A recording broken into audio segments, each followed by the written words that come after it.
Hello, and welcome to the Center for Healthy Sex Expert Guest Webinar. My name is Charlie, and I help run the speaker series. And today we're really excited to welcome Carol Sheets to our webinar series. And she will be talking on the topic of post-traumatic growth after sexual betrayal, how to help the addict and the partner in this relational crisis. A quick word about Center for Healthy Sex. We're located in West Los Angeles, and we provide a resource for people here in LA and all over the world with individual, couple, group, and intensive therapy services for men and women from a whole variety of backgrounds. We address a variety of different concerns from sex addiction to intimacy issues, sexual dysfunction, desire differences, and sex therapy. Just so you know, our intake counselors are always standing by to take your call, and their number is 310-843-9902. And today we're welcoming Carol Jurgensen Sheets. She's a LCSW, CSAT, CCPS, and PCC, and she has been treating individuals and couples for over 37 years. She's a certified sexual addiction therapist and a partner trauma specialist. She trains clinicians and coaches for APSATs and believes that partner-sensitive treatment enhances sexual addiction treatment. Her style assists couples in healing the shame and pain of sexual addiction, and she uses post-traumatic growth to emphasize a client's strengths. Carol is the host of an internet radio show, Sex Help with Carol the Coach, and she has over 300 episodes interviewing experts in the field of sexual addiction and partner trauma. We're super excited to welcome Carol. A quick note from me here, if you have a question or a comment, but you're attending either by phone or you want to remain anonymous, you can always email your questions to me at charlie@centerforhealthysex.com. So thank you so much, and I hope you enjoy Carol's talk. Thank you so much, Carol. Well, absolutely. And thank you to everybody who's listening and to the Center for Healthy Sex. This is such an important topic. And so one of the things I want to tell you is I am a clinical certified partner specialist, and I have made it my mission to try to help people deal with their pain. You know, there's just no doubt about it that there is so much pain in sexual addiction. And what I know to be true is that sex is one of those tough topics to talk about. And clearly, it is all about you, the partner. And so if you have questions for me, please email me at carol@carolthecoach.com. And I will spend the weekend getting back with you and answering your questions. I want to be a resource for you. I have kind of another exciting message. I'm going to have a radio show for partners with Dr. Sherry Kafer. And she is an amazing woman. She just put out a new book. And we're going to be talking to partners specifically. Because one thing I know about my sexual addiction radio show is that there are more women listening than men. It's not much more. It's about 52% women, 48% men. So I know that you want the information to feel safe. And that's why you log on every week to Sex Help with Carol the Coach. Now, you know that addiction is not about sex. Sexual acting out is about escaping pain. And so it's really important for you to understand that I'm going to say he, even though certainly I work with some female sex addicts, but what he was doing is about his own trauma or his own compulsive behavior. It had nothing to do with you, but it absolutely affected you. It contaminated the relationship, and in most cases, tarnished your sexual relationship. And so that's why we're going to be talking about post-traumatic growth and whether you're ready for that. It's about moving forward in your relationship, and you have to ask yourself, am I ready to take my relationship to a closer level? Now, what I know to be true is I'm talking with partners. I'm talking to clinicians. I'm talking to coaches, and I even believe I'm talking to some addicts that heard about this and said, I want to know better how to help my wife. You need to know that you've weathered this storm and you're a stronger person as a result, even though at one point it put you in the fetal position on the floor. And I get that. And that you intuitively know that you may be ready for a closer relationship. Now, I get that you were duped. And so it's really hard to trust your intuition. We're going to be talking about that later on. Recovery absolutely can strengthen a coupleship. So you can get through this and you can grow stronger and you can get closer if he's in good recovery. In the beginning, I always said it was the addicts that carried the shame once they were discovered, but it was the partners that carried the pain. And now what we know is that there is some shame that accompanies partners when they decide to stay because they wonder what other people think of them. They wonder what their family thinks of them. And so I understand you may be carrying the shame and the pain. Just as in the addict carries some pain too. But truly, the difference had always been addicts carry the shame. They know that what they did was unforgivable. And as a partner, you carried all that pain of wondering if you could trust him again. In the coupleship, I truly believe that it is an addict's responsibility to do whatever it's going to take to make you feel safe, and that his self-esteem is dependent on rebuilding this relationship. So he has to acknowledge your pain without going into shame. And that's how you'll get to that safety and stabilization part of your recovery so that you can really look at sex. You see, post-traumatic stress takes over, but post-traumatic growth is when you're safe and you're stable. There's been good recovery on his part, and he's working with you to make things better. So the addict needs to be in good, solid recovery, and the partner has to see the addict walk his talk. He has to support trust. You have to feel like there has been enough time that you can trust him. And there needs to be a mutual desire for intimacy on both people's parts.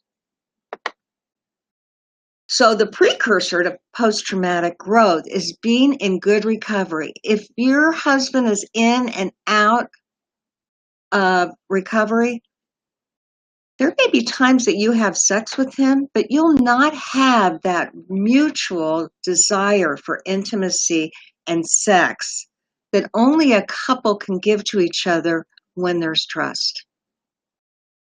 And what he's going to need to do is he's going to need to learn how to acknowledge, validate, and reassure you without going into shame when you're skeptical, when there's other things that are making you fear that you can't trust him. Now, I call that AVR, acknowledge, validate, and reassure. And I've done some YouTubes on this process, 8 and 10-minute YouTube. So if you go to my Sex Help with Carol the Coach YouTube, you will see what AVR is and how and what it looks like. But truly, AVR is developed so that he can learn some empathy. And I actually want you to learn some empathy too. You know, you've been so traumatized. It is so hard to believe that he can make the changes and sustain the changes.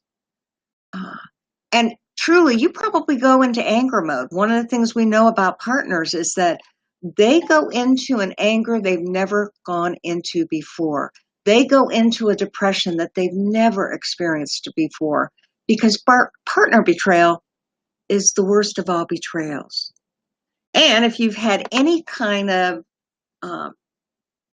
childhood abuse, physical abuse, sexual abuse, emotional abuse, you're combating a whole lot of pain in your life. Now, I say that both clients, this is post-traumatic growth, both clients need some Teflon.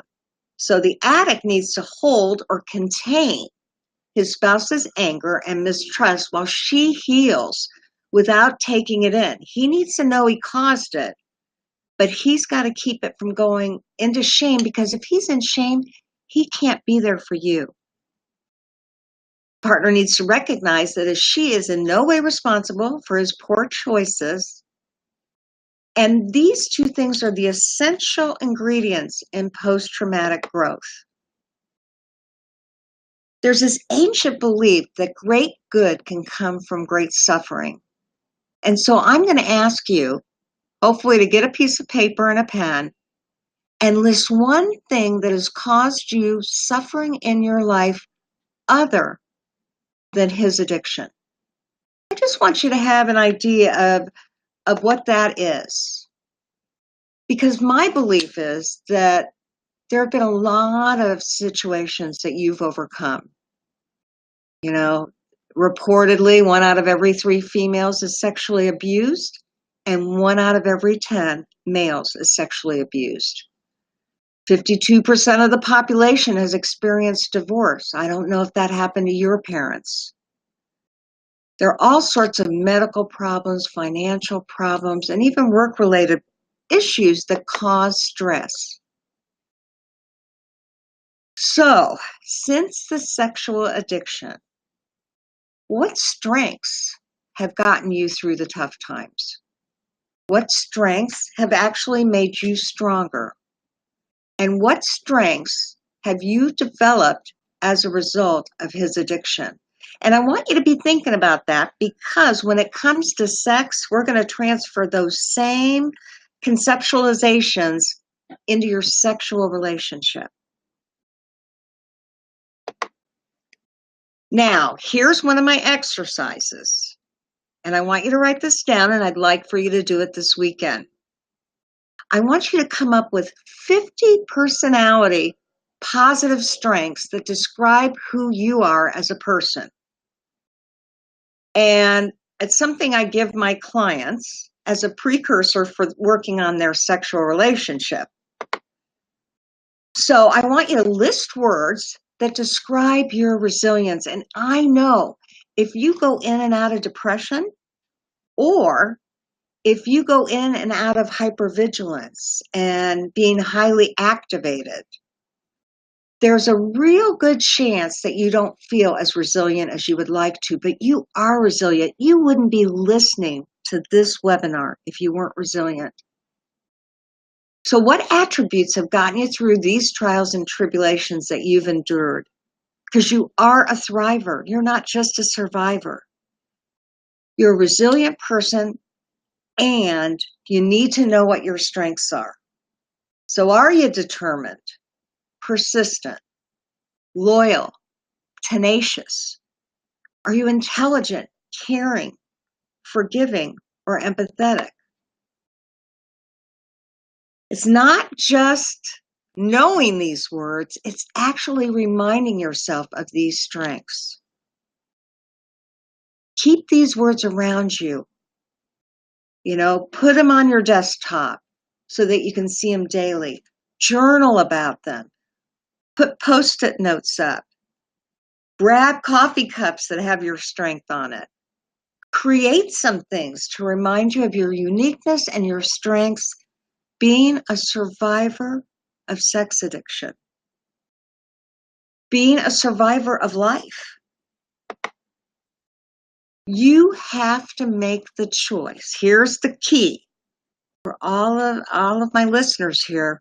You have to make the choice that you want to begin to trust him again, that you want to get closer.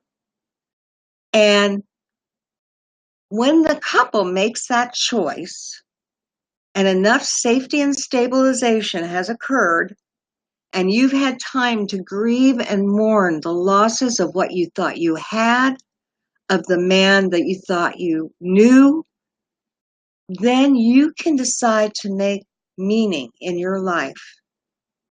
Now, as a partner, I'm going to ask you to really have a toolbox of self-soothing tools that bring you from being very activated back down again. Because if he's in good recovery, one of the things I know is you can't help your flashbacks. You can't help your triggers. You can't tell your brain what to think and not think of initially. However, you absolutely can turn them down, regulate them. And having good post-traumatic growth means that you've got to know how to regulate them. You got to figure out what makes you happy. You got to balance a very scary life with some happiness, some fun. You've all seen this slide. You know, we all know that post-traumatic stress is about fear and flashbacks, anxiety, triggers, arousal, hypervigilant, risk. And that's where you should have been in stage 1. So if you're still there, go ahead and watch this webinar, but know that you're not ready for that post-traumatic growth yet, because really post-traumatic growth is when you've learned some of the skills to calm this stuff down. And when he's imperfect, and you all know that he has been and will continue to be, when he says something stupid, when he does not show you empathy, when he looks like he is reverting back into that very selfish state, I really want you to be able to know that he's not way back there where he used to be before discovery and right after discovery. He's actually grown and he's moving forward. But you know, my experience with men in general is that they're not relationship oriented. They weren't taught the skills to begin with. And he's going to flounder a lot more than you will. And by that, I mean, you got those relationship skills. You had babies. If you didn't have babies, you had that capability. And if you weren't able to birth babies, you still had it in you to know how to multitask and be relationship oriented and care. Again, you've got those skills. We just have to make sure that he is in good recovery and he has a really strong fire drill to keep him in good recovery, because that is absolutely necessary for post-traumatic growth. One of the things that I do is I follow Judith Herman's model. It is actually an APSATS model that we use. And Judith says stage 1 is creating safety and stabilization. Stage 2 is allowing both the addict and the partner to formally grieve the illusion of what they had as a couple and individually. And then stage 3 is about restoration, and post-traumatic growth occurs because the coupleship has learned from the tragedy. Now, the addict's toolbox, like I said, he has to know how to use AVR, acknowledge, validate, and reassure you. He's got to be able to empathize. And if you don't have that, then what you need to do is get to a good APSATS therapist, a good CSAT who's partner sensitive. I'm sure at at the Center for Healthy Sex, they've got some specialists who can help you with this, help you as a couple to teach him empathy. Empathy's hard. And when you don't have it, to put yourself in somebody else's shoes is very, very difficult. So he may really need some coaching and some training. And then he needs to know how to do trigger bustering. Trigger busters, the relational CPR, is a model that my colleague and fellow board member of APSATS, Dorit Reichenthal, created. And it's a way for him to sit with you when you're being triggered and there's good recovery. And when there's good recovery, then he needs to say that he can see what's happening and he knows that you're being triggered. And he's so sorry he caused that, but you're safe right now and he's there to help you in any way. And as a result, he's going to be there sitting with you through this trigger to remind you that this is the here and now. It's not the past. And it is very reassuring when an addict learns how to do this trigger buster stuff. Because, like I know, it typically takes a partner 3 to 5 years to really feel confident and safe and like he's proved himself to you. So, post-traumatic growth requires that you soothe and resource. You got to figure out how to do that. I know we have some professionals in the field that do a great job of trigger buster classes. And if you need to know who they are, you feel free to email me. But you got to be able to manage your fears, angers, feelings in general before we get to the sex. And you have to be able to maintain safe boundaries and bring down that activation, that trigger, to a more manageable state. Because sex is going to trigger you. It just is. And you and I both know that there's a lot of racing thoughts, there's a lot of ruminating thoughts, and that you're constantly reminding yourself, I need to stop. I need to breathe. I need to be here right now in the moment, in the presence. And I need to decide, what would it take to make me feel safer? Post-traumatic growth offers growth and opportunities. You know, I don't know what your sex life was like before discovery, but sex is a tough subject to talk about. And you more than likely weren't taught about sex. You more than likely learned from a book or probably experience. And there's a lot of shame and pain that can accompany sex. And so we all go into it almost from a deficit. Maybe you're one of the rare people that learned that it was sacred and beautiful and good and kind. But even if you learned that and you got betrayed, it took it all away. So I want you to really begin to see yourself, as of today's webinar, as a sexual being who, if you've been through stage 1 and you're safe and stable, and you've been through stage 2, you've grieved and mourned, and he's figured out how to make you feel safer, and he's in good recovery, then we can talk about what are we going to do to create that shift in thinking so that you can trust your ability to begin to feel safe, have a plan, and begin sex.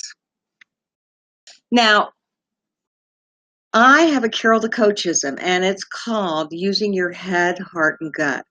And whenever you have to make a decision or assess a situation, I always say, what does your head think? And I say, what does your heart feel? What are your emotions? And I ask you to pick 1 or 2 of them. And then I say, hey, what does your gut say? You know, what do you know to be true? And that can be very, very difficult because once you've been duped and lied to over and over and over and over again, you start not trusting yourself. So I want you to think about a time when you felt fearful of the reaction of your spouse. And what did you do to honor his or her feelings while detaching from any shame and pain. What did your head say? What was your primary feeling, and what message did it signal? What did your gut tell you about the situation? When you're doing post-traumatic growth, well, I was talking to a woman today, and she said that she had allowed her husband to put his hand on her breast. His hand was warm. She felt safe, and she wanted him just to kind of caress her chest area. But she didn't ask for that. And he was in my session and he said, so we kind of shifted as a couple, and I pulled it away because I didn't want her to think that I was getting overly sexual. And she said, I wanted you to go a little bit further so I would know if I felt safe. And he said, but you didn't tell me that. How do you attach? You know, she was wanting some attachment right then, and she thought taking his hand and putting it on her chest and breast was that sign of attachment. But it wasn't enough for him. Here's my other thing. You know, I said men are not really relationship oriented. They also can be very dense. So you have to show him how you feel, spell it out, talk about it, maybe even repeat it. That will increase attachment. And I know that for some men, they may take that too far. You may not be ready for sex, and they may think that's a signal. So that also means you have to have those good boundaries to let them know, no, I just wanted you to caress me. I just wanted you to tickle the inside of my arm. I just wanted you to rub my thigh, whatever it is. So I'm going to ask, since the discovery and his recovery, how have you been able to safely share closeness? I want you to list 3 ways that you've been able to share moments of serenity, joy, closeness, or tenderness. You have to have some of those, or you're not ready for a good, solid sexual relationship. Have you assessed and accessed your own personal boundaries and desires? Today, if I were sitting in the room with you, would you be able to say, I need more cuddling. I need more kind words. I need him to do more things in terms of housework. I need him to take care of the kids, the grandkids. Do you believe that you're ready to move towards healthy sexuality and intimacy? Do you feel you can at least move in that direction? You know, I have a sign in my office that says fake it till you make it, which really means act as if. Well, I really know that when it comes to sexuality as well as true trust, after this kind of betrayal, when all the signs are there that he's doing good work, you're probably going to have to push yourself to make sure that you get what you need. And I say push yourself because you got to make sure that if you push out the boundaries, that it's absolutely safe. What would you like to achieve by reestablishing physical intimacy? I know that you probably think that he's doing, well, actually, my couple today, she said, when we're having sex, I'm afraid that he is thinking about porn or his affairs, the other women he's been with.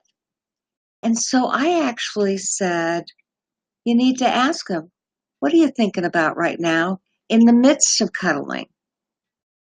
And if you don't buy it, if your gut says, no, he had that far off glaze, then you need to say, well, here's what I need you to do. I need you to really focus it on me, and I need you to be honest.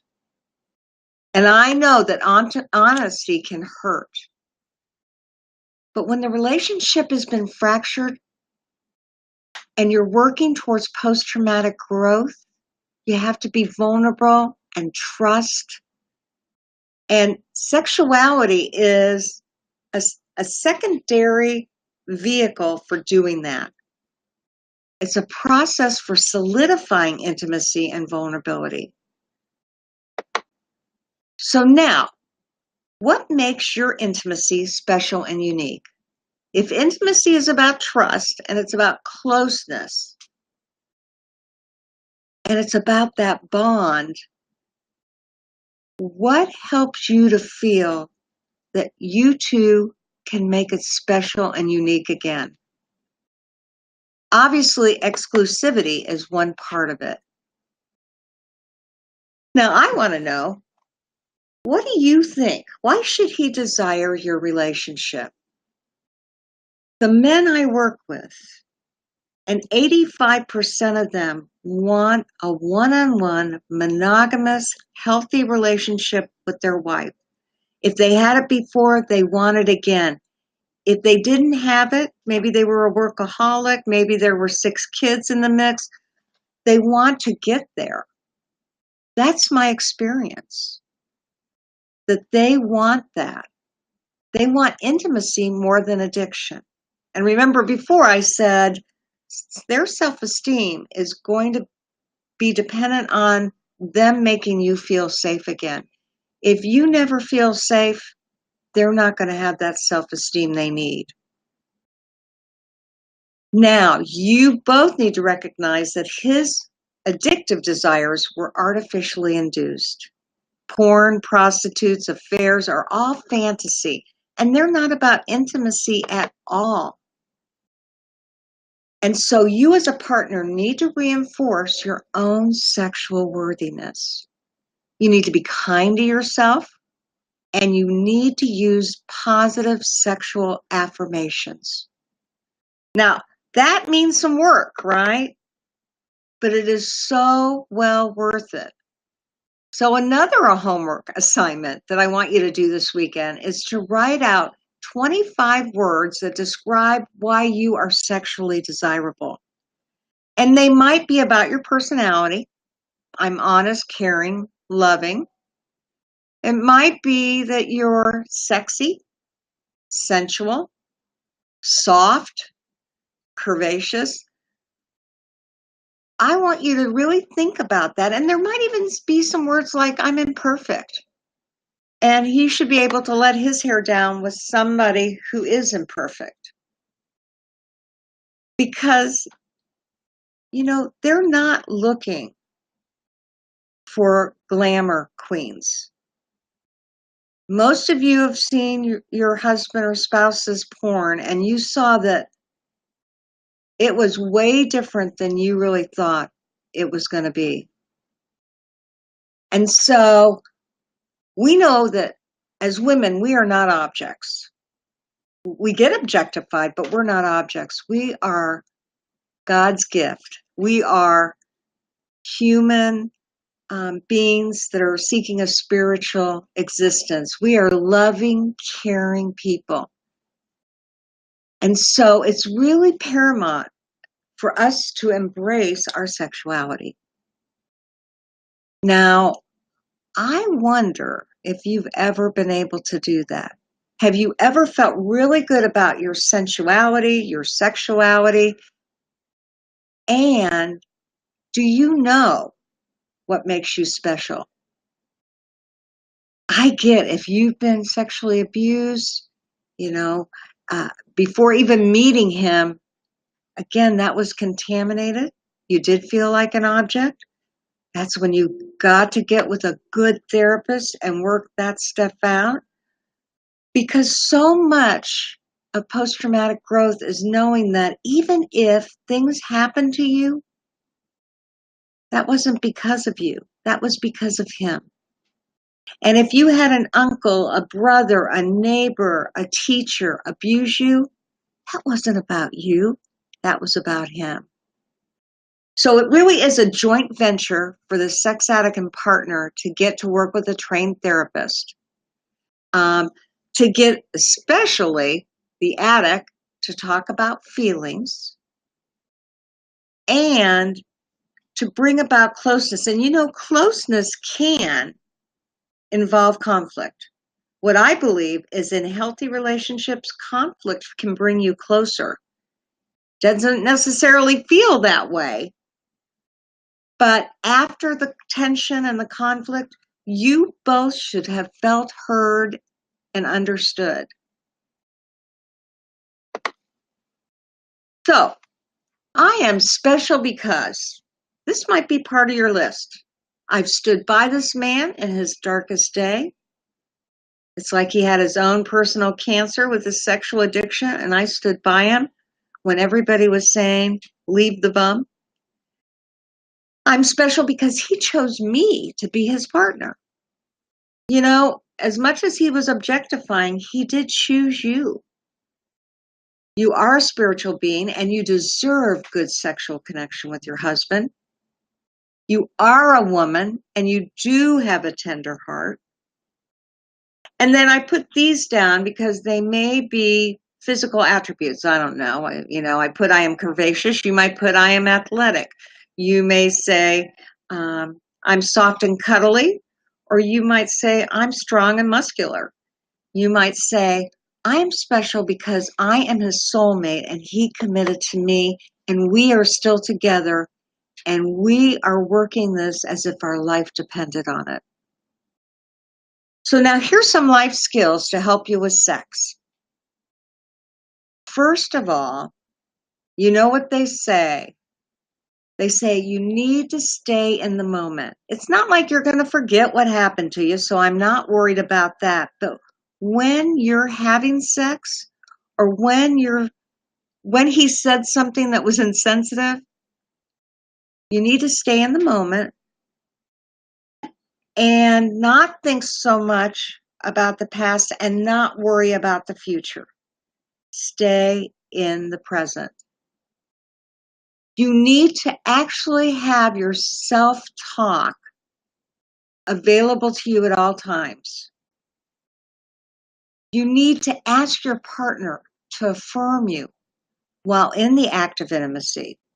They say, just in general, that a man is very visual, but studies have shown that men really like to hear how you're feeling. And you might say to him, I will share with you how I'm feeling when I'm comfortable enough, but for right now, I just need you to affirm me, that you love me, that you love being here with me, that you love cuddling with me. From here on out, you should always have open eye sex. And let's face it, most of us intuitively close our eyes during sex. But David Schnarch, a sex therapist from the 80s and 90s, said that truly the most intimate type of sex is open eye sex. You need to talk positively about your partner, about your addict. You need to say, I love being with you. This feels good again. Can you just hold me tighter? Can you kiss my shoulder? Will you rub my feet? Will you caress my back? You need to ask for what you want, but you also need to say what you love. They're like puppies. They need reinforcement, positive reinforcement. I don't mean to reduce them, but this is just natural human behavior. And I get that you've been so hurt. There's a part of you that says, I'm not telling him I'm enjoying this because he doesn't deserve it, or he doesn't deserve it yet, or I'm not sure that he won't take this and go somewhere else with it. Well, I'm asking you, if you're working on post-traumatic growth, that you treat him the way you want to be treated. And that means you need to affirm him for what you appreciate. Now, Tedeschi and Calhoun did a study on trauma and post-traumatic growth. And they said that because you've been through this, you should feel inner strength, You should see new possibilities. I would love for your sex life to be better than it ever was before. I would love him to really attend to all your needs. A lot of partners do better if he can please her before they complete the sexual act. I want you to have closer and deeper relationships with friends and family. Again, they were talking about trauma, but they weren't talking about sexual betrayal. Is it possible that you could have a new appreciation for life because you had a good appreciation, you lost it, it bottomed out, and now it's back? And that gives you a greater appreciation. And typically, most people that went through this had a stronger sense of spirituality. Maslow studied life stories, and he found that the most important learning experience occurred from the tragedies and traumas that forced people to change their perspectives in life. And you know, if there's one thing I could say I am so, so sorry about, is that you had to go through this. The reality is you did have to go through it, and now I want you to be stronger than ever.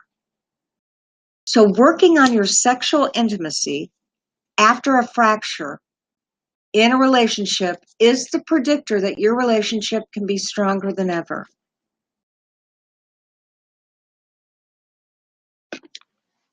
And, you know, you need to know what the boundaries are. You need to be safe.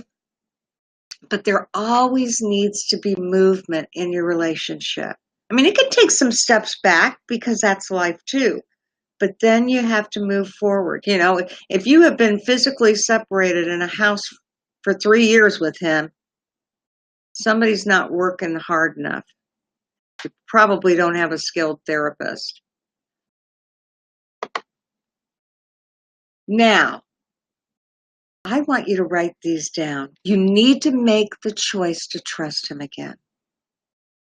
You need to see yourself as a survivor, not just a thriver. And you need to know that you have gone through this incredible transformation. And now it's time to up your game with sex. It's time for you to get your sexual needs met. It's time for him to figure out how to do that so that you can create new neurotransmitters in your brain. And you know, that's suffering that starts in the amygdala and causes you to fight or flee or freeze needs to maneuver into some executive prefrontal cortex that actually sees the possibility in your relationship. So I'm going to ask you to list 10 ways that you are stronger as a result of this horrendous event. And I get that for some of you, you could have done that the first or second discovery, but you've gone through it now 3 or 4 times with him. And I'm going to encourage you to absolutely figure out how you're stronger despite all that. Because what I'm suggesting is you can be stronger. 3 things about you that you've learned about yourself and that you know has transformed inside of you. Maybe you've got a deeper relationship with God. Maybe you give better advice to your kids because you're wiser. How has your spouse improved? Write down 3 things that you've appreciated about him. In post-traumatic growth, you have to agree to forgive and start appreciating him. So what changes have you noticed in him? See, research shows us that 2/3 of trauma survivors report positive changes after the fact. And the brain of a sex addict takes 3 to 5 years to get back on board and to not be triggered by objectification and to want relationships to substitute for that sexual addiction. Well, unfortunately, My research has shown the same. The partners need about 3 to 5 years to totally heal. The first year, you're kind of in shock. The second year, life may be getting back to normal, but you go back and forth, you do that dance. The third year, you should be feeling a lot better, and that's when you can really work on post-traumatic growth. So now I'm going to ask you, like Dr. Ruth did years and years and years ago, and Laura Berman does on Oprah, what do you need sexually? Are you really able to communicate your needs? And if you say to me, Carol, I used to, but that's been shut down, then I'm going to ask you to get with a good sex therapist or, again, somebody who understands sex and betrayal and open that door up again. Because you deserve that. And yet you deserve a safe, loving environment where you can look at that. How might you begin to release the pain and shame so that you no longer are victimized by it? What skills have you learned? Now, here's some other questions to ask yourself. Has there been anything positive that's occurred from this? I always tell the partners I work with, now I'm going to ask you this question. I won't ask you in front of him, but I want to know what positive changes have occurred in you. And when did you feel that shift to empowerment? When did you start to have fun again? Are you having fun? Are you being creative? My experience is that women are so creative. And then I'm going to ask you to transfer that to sexuality. Can you imagine yourself having fun in bed? Is there something you could do creatively to push that envelope of safety, to move that boundary just a little bit and see how it works out? And it's so important to use reframing. You got to know how you grew stronger and what this whole ordeal has taught you and what you're going to need. What you're going to need from him. He needs to be needed. So you got to figure that out and you got to be able to tell him. And I would find some time to address each need for the next 90 days. Schedule it in and experiment. Experiment with them. I always say, if you look at the emotional, the physical, these are needs, right? There's 6 of them. And this is not necessarily sexual, but you have social needs, you have physical needs, you have emotional needs, you have intellectual needs, you have spiritual needs, and you have purposeful needs. So emotionally, what do you need? I need to feel safe. I need to be told that he loves me during sex. I need to reassure myself that I am enough. I'm 62. Yeah, I'm going to be 63 this year. And I'm strong and fit, but my body doesn't necessarily show that. And instead of looking at sagging skin and cellulite, I say to myself, my husband is damn lucky to have me. He's lucky to have me because I am vibrant. I want closeness with him. I want to love him and I want his love. He is lucky to have me. Now I focus on that as opposed to sagging skin. And I know that when this trauma happened to you, you wondered what was wrong with you. But nothing was wrong with you. And it took a hit on your self-esteem. And now I'm going to ask you to build your self-esteem back up. I really encourage you to do that mirror exercise where you look in the mirror and you say, hey, baby. Now this is to you, right? Hey, sweetie. You are doing great. You've learned so much. You are a loving person. And anybody who talks to you today is going to be one lucky person. And you do that in the mirror. And of course, at first you giggle and, you may shake your head. You may go, this is sitcom therapy. But when you talk to yourself like that and use your voice, it reinforces all the insecurities that you have about yourself. So now take it that next level. You look in the mirror and you go, hey, sexy, you are an amazing woman. And you've got a lot of gifts and a lot of warmth. And he's going to want to hold that body of yours and feel your body next to his. And it's going to open his heart. That's what you need to say. But really reassure yourself that you're enough. And don't look at the negative. Focus on the positives.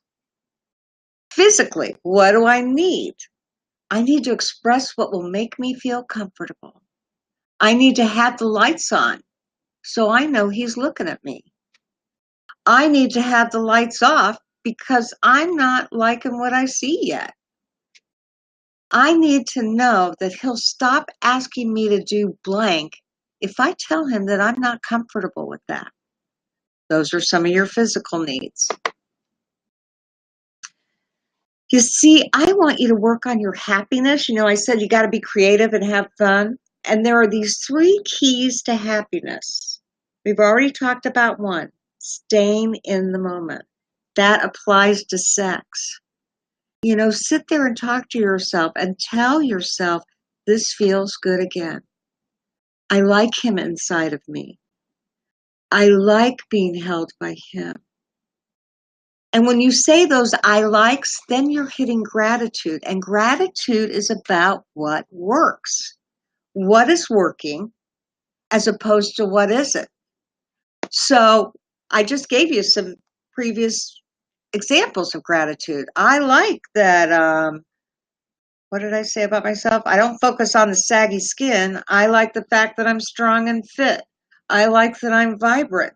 I like that I have confidence. And I'll have to say, for us women, we really do need to use the fake it till you make it in that. If you act as if you have those feelings about yourself, you say it enough, you do the mirror work, you have fun, you look for creative expressions, you apply that to sex, it will eventually feel more normal. And that's post-traumatic growth. Last but not least, that's that reframing piece where you got to say, okay, I've been through hell and back, but what did I learn from it? And how am I stronger? And not only stronger, but how am I a thriver and not just a survivor? Because happiness is a choice. So now think about one thing you've been worrying about, either in your past or fearing about the future. And what is it about that situation that you can feel gratitude for or appreciate? And how might you be empowered by it? When I was getting ready to do this webinar, it was not working yesterday. And I thought, I think there are going to be a lot of people on this and I want to do a good job. And I had to shift that energy and go, it is what it is. If I make some mistakes, that's okay. If it doesn't work right, I'll get over it. They'll get over it. If we need to reschedule it, it's okay. Self-soothing and telling yourself that you're going to get it. It's all going to work. That helps increase the happiness factor. And please find things that make you happy because you absolutely positively deserve it. You might go to this website. Her name's Jane McConaughey. And she does this thing about gaming, but she talks about post-traumatic growth. And we need to put that into our brains. We need to be able to know how we have that post-traumatic growth already set up. So realize that your priorities have changed and it's time for sex. And know that this whole process has made you understand yourself better and you can feel closer to family, friends, and him. Don't look for the judgment. Know that you really are the new you. You found meaning and purpose in your life. You're going to focus on your goals and dreams, and that includes what you need sexually. That increases your imagination of what you can accomplish and your resiliency. And when we are no longer able to change our situation, we have to change ourselves. Using one's imagination is key to developing post-traumatic growth. And then I have to tell you that it's always important to figure out how you can give back. There are so many of you that are writing books, you're sharing your story, you're in groups inspiring others, you've got partner programs. If you're not doing that, then I would ask you, how has God been tugging at your heart to give back? Maybe it's about sex addiction.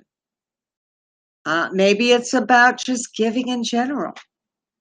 What do you need to do to take your life to the new level? Because post-traumatic growth means more than surviving, it means thriving. And what I know to be true is that your life experience should surpass what it was before the struggles occurred.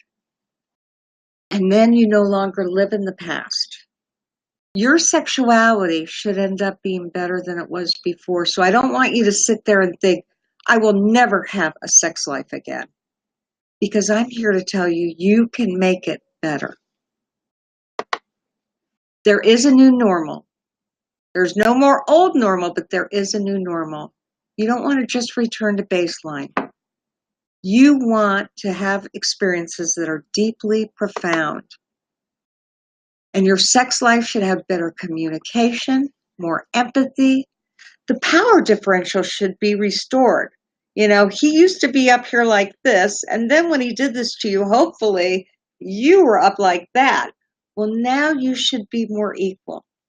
Empathy's been established, reassurance has been renewed, and sex should be the process to restore closeness. Because once the storm's over, you won't remember how you made it through, how you managed to survive. Well, that's why I say journal, so that you always remember. You won't even be sure whether the storm is really over, but one thing is certain. When you come out of the storm, you won't be the same person you were. That's what the storm is all about. So this is a bibliography of things that I read specifically about post-traumatic growth. And then I end every radio show with this quote. I have it in my office. There will only be one of you at all times, so fearlessly have the courage to be yourself. I'm Carol the coach. I feel so honored to be with you today. I'm going to take a look at the chat, and I am going to do my best to answer questions and send emails. Actually, I will answer all the questions that I can on one email and send it out, have it available for you as an attachment if there's something that you wanted to ask me. I hope you get to listen to my show, Sex Help with Carol the Coach, and I hope you get to listen. I think we're starting in April for the APSAT's Partner Betrayal show, Helping Partners Heal. And go to my YouTube. I mean, I've got over 60 or 70 videos for the addict and the partner and just helping you cope. I'm here for you, and everybody that's on this call is probably here for you too. So make it a good one and work on that post-traumatic growth. You deserve it. Thanks so much.